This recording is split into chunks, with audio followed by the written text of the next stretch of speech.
Hello friends, welcome to our channel Omkar English class.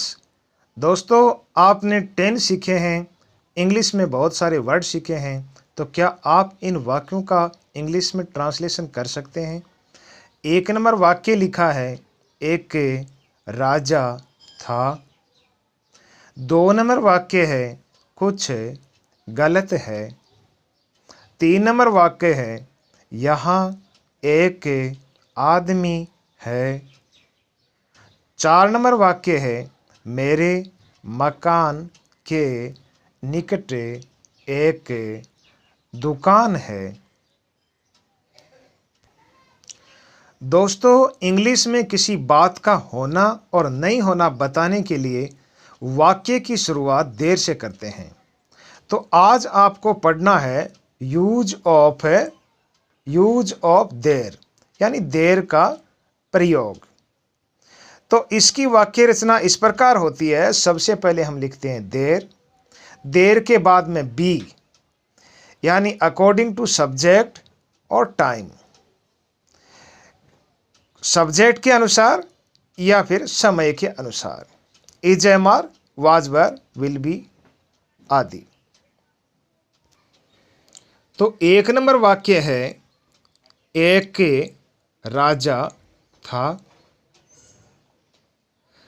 तो इसकी अंग्रेजी हो जाएगी देयर वाज ए किंग। अब राजा था, एक राजा था, एक यानी ए, था यानी वाज, राजा यानी किंग, यानी यहां इस वाक्य में देर का अर्थ कुछ भी नहीं लगाएंगे हम। ये तो इंग्लिश की स्टाइल है। इसके बाद में 2 नंबर वाक्य है, कुछ गलत है, यानी देयर इज समथिंग रॉन्ग। इसके बाद 3 नंबर वाक्य है, यहां कुछ समस्याएं हैं। तो वाक्य लिखेंगे हम, देयर आर सम प्रॉब्लम्स। इसके बाद में हियर। 4 नंबर वाक्य है, यहां एक आदमी है। तो there is a man here. 5 number वाक्य है, एक बार एक लोमड़ी थी। ये तो आपने सबने पढ़ा है, अब आपके समझ में आ गया। एक बार यानी once. There was a fox, ऐसा आपने स्टोरी में खूब पढ़ा है। Once there was a fox, once there was a lion, once there was a king. ये वंस जैसे बोलते हैं, उसके बाद में आपको देर अपने आप आता है। उस देर का कोई अर्थ नहीं होता, हम ऐसा अर्थ नहीं लगाएंगे वहाँ। यदि वाक्य में वहाँ आ रहा है तो देर फिर से लगाएंगे। जैसे आगे पढ़ेंगे हम, मेरे मकान के निकट एक दुकान है, यानी there is a shop closed to my house. Close to, निकट, पास में।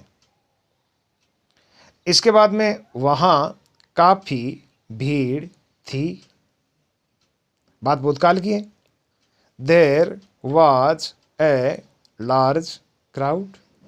देर, इसमें वहां आया है, इसका मतलब ये जो लास्ट में देर आ रहा है इसका अर्थ है वहां। शुरुआत में जो देर आ रहा है इसका अर्थ को में कुछ भी नहीं लगाएंगे, क्योंकि ऐसा तो इंग्लिश में लिखा जाता है। इसके बाद में हमारे परिवार में 5 सदस्य हैं। तो ये हो गया देर आर 5 मेंबर्स। इसमें 5 मेंबर्स ये प्लूरल नंबर है, तो इसके लिए आर आ गया। There are 5 members in our family. इसके बाद में हमारी कक्षा में 60 विद्यार्थी हैं। तो इसकी वाक्य रचना इस प्रकार हो जाएगी, there are 60 students in our class. दोस्तों, दैनिक जीवन में प्रयोग होने वाले ऐसे बहुत सारे वाक्य हैं जिनको मैं नेक्स्ट वीडियो में पढ़ाऊंगा। तब तक के लिए जय हिंद, जय भारत, थैंक यू।